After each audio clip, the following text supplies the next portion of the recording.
Hi, welcome to the Gravestone Pros. This is Curt. Glad you're here. Want you to come along. This week we're going to talk about rollers. How exciting, right? So we have rollers outside and inside the booth. Rollers is where we prep things, and so we're going to take a look at how those got set up. And there's two different things we had to do outside, and then on the inside we had to construct some things and make some adjustments. And come along. Check it out.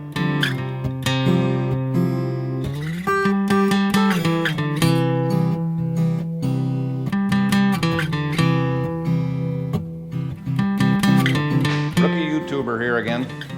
So I'm in the middle of a project and realizing, you know, you really should be filming some of this. One of the issues that we have to figure out is going through the booth with rollers and having them at the right level. What was provided was angle irons, and our whole system runs a bit higher. The problem with that is you know, we can raise and lower things, except that the door only allows for a certain amount of movement. So I'm going to get you a shot of that, hopefully. So the door,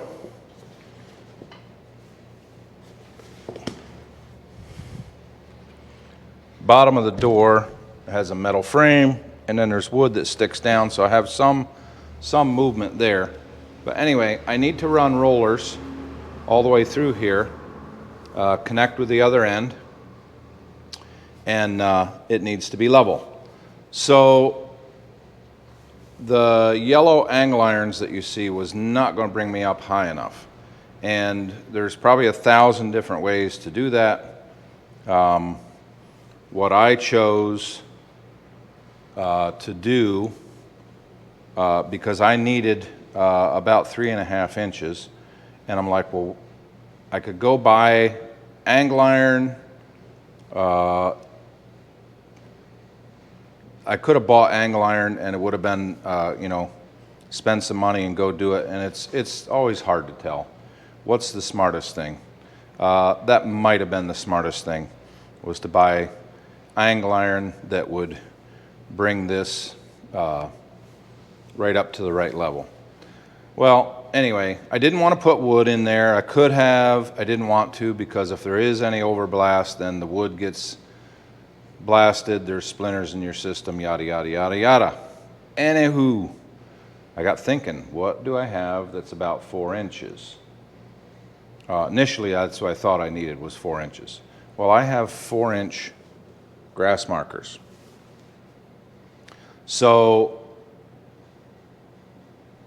I got 4-inch grass markers. Well, and I thought, well, I could slice them 4 by 4 and put them at the right length from the back to the front, and that would have all been fine, but it still didn't exactly fit.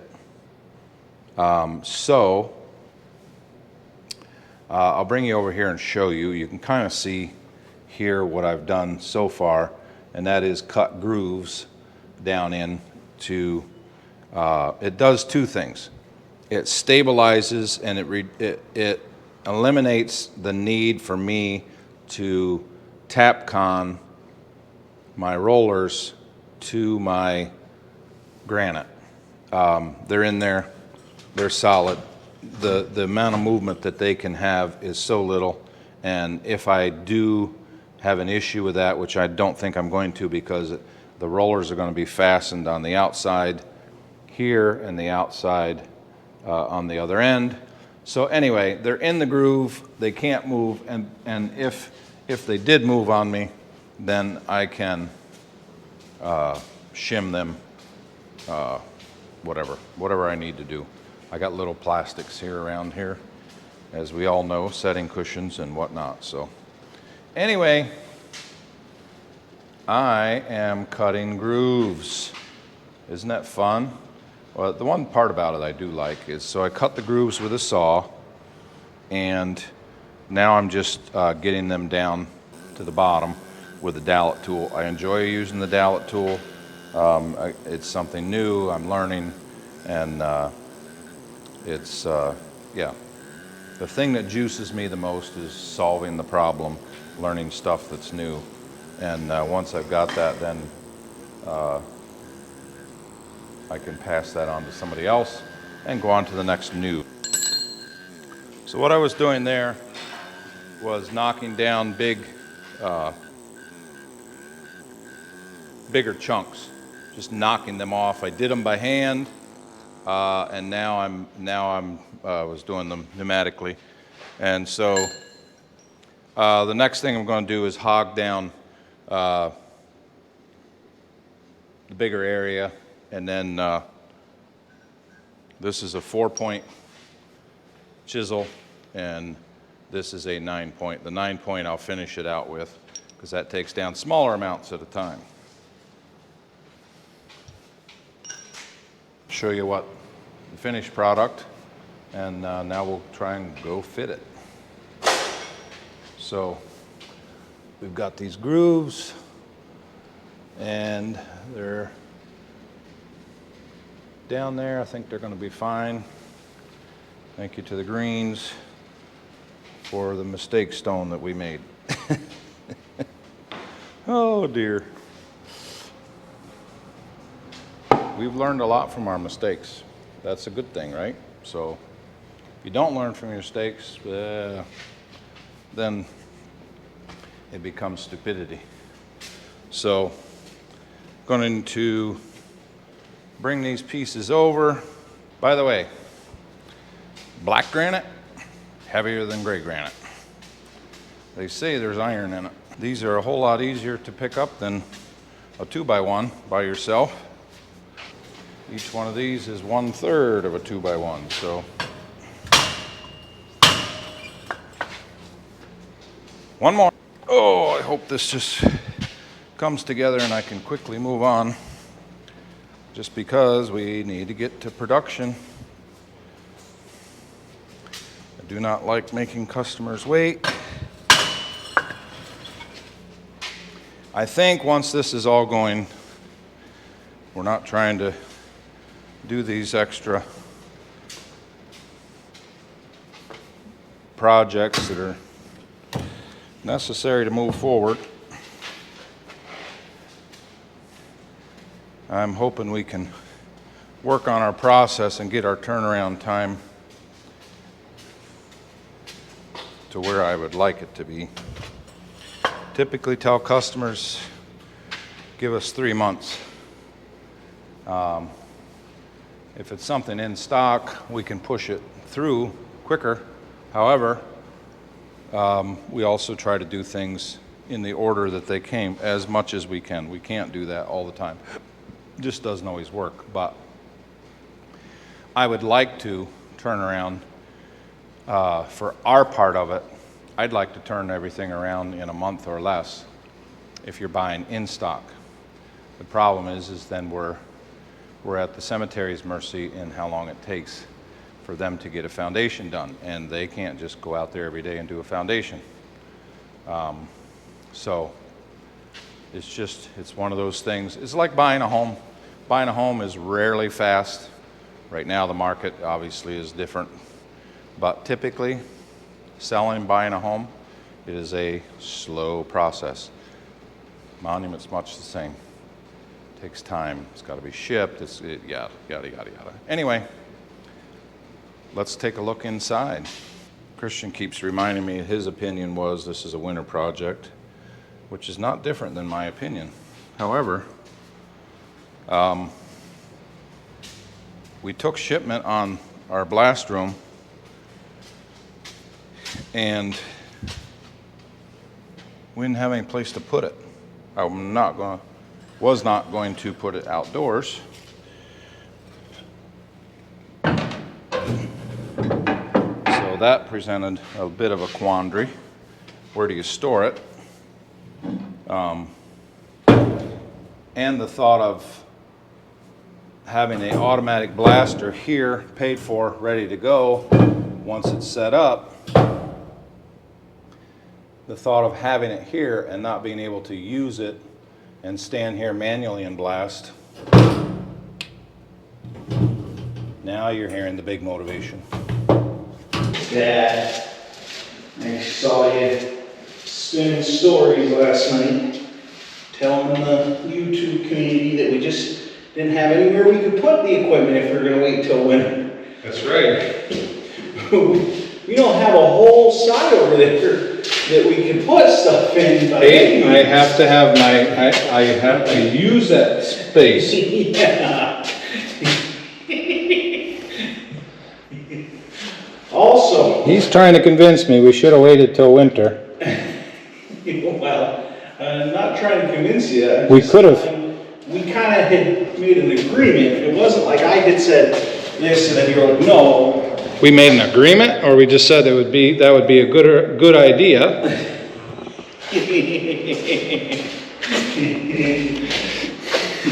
Either way, it's like, I might have to break in a little video in here, not let Dad argue one side of it. Listen, you did as much of it as I did and more.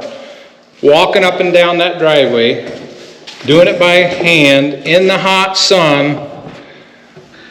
The sooner we were able to get this thing in here, the better. Yes, but let's just not, I understand where you're coming from, but let's not pretend that we didn't basically agree. Maybe we didn't write it down and have a Grandpa always said, if you're dealing with family, get it in writing, and I guess that was my mistake. I should have gotten it in writing, and maybe we didn't get it in writing, but we had pretty much said, we'll order it, we know it's going to come in the summer, but we'll put it in this fall or winter. And that was what we had said, but that must have been. That was until Are you sure you didn't have that I had conversation? wrote the check. As soon as the day after I wrote the check, all of a sudden that narrative started switching, and it was, well, when it comes, we'll see. And then when it got here, it was, well, we got to put it in, of course. That was sort of how that went a little bit, but it's worked out. It's worked out. It's working. We'll get stuff in and get stuff going. We're still. I mean, it's going to take the next month of tweaking and. Right. There's so much of well, I didn't anticipate it would take us as long as it did to get to the point we're at now. I thought that would take a week and a half, 2 weeks maybe, and then we'd be at this point, which took more like 5 weeks. Yeah. That would have went faster if it could have been no other distractions, I think. Right, not during the fairs, and Eric and I in here together every day. That would have helped for sure. Yeah. But I pretty much told everybody stuff wouldn't be done till September. We're hitting September. Now the big question is, how long is it going to take to get the bugs worked out? Are we going to be able to get production going at a high volume, or is it going to be stilted production through the next month? That's the big thing. That's kind of hard to tell. That was my biggest concern, though. It wasn't the amount of time to put it in, it was how quick the production would be once it went in, if it was going to slow us down for the next several months, or if it would speed us up. Because technically, it should be able to be doing the work of part of what one guy normally does. So hopefully, production will increase. Okay. So the new guy is a lot prettier than the old guy. About what? Huh? About what? Furrier? I said the new guy is a lot prettier than the old guy. They both have about the same length hair. My hair is definitely longer than mine. This one laughs a lot more. Anyway, Malika came to clean today. Found out that there's always more than meets the eye. Now, Malika, little piece or big pieces first. Okay, just making sure. Well, I'm pretty fussy about stuff. I've been hard at work here for a couple weeks. Some things we've shown, some things we just have not. Anyway, so we are close. We are close. The rollers are set up, and we even got all fancy and made a walkthrough. So anyway, the rollers are not complete, but we're close. The blast room is close, not complete. But again, we're at the point of being able to do some testing. I have something new to show you. So if you've watched us for a while, you know that when we do monuments, we put them on the rollers on sleds. And we've always used wooden sleds, simple, easy, quick, but it was time for an upgrade. So this is what we have used for many years, and worked, but it also put a lot of wood in our wood pieces in with our sand. So I had a local fabricator fabricate for me.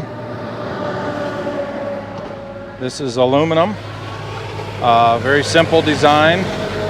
It's nice and light, and let's take it in, see how it rolls inside. Here's our sled. That rolls nice. Wow, that's going to be nice. All right, so we also installed 2 more lights that came with the booth. We just hadn't gotten them on yet, so that brightens things up. So this is the sled entering in,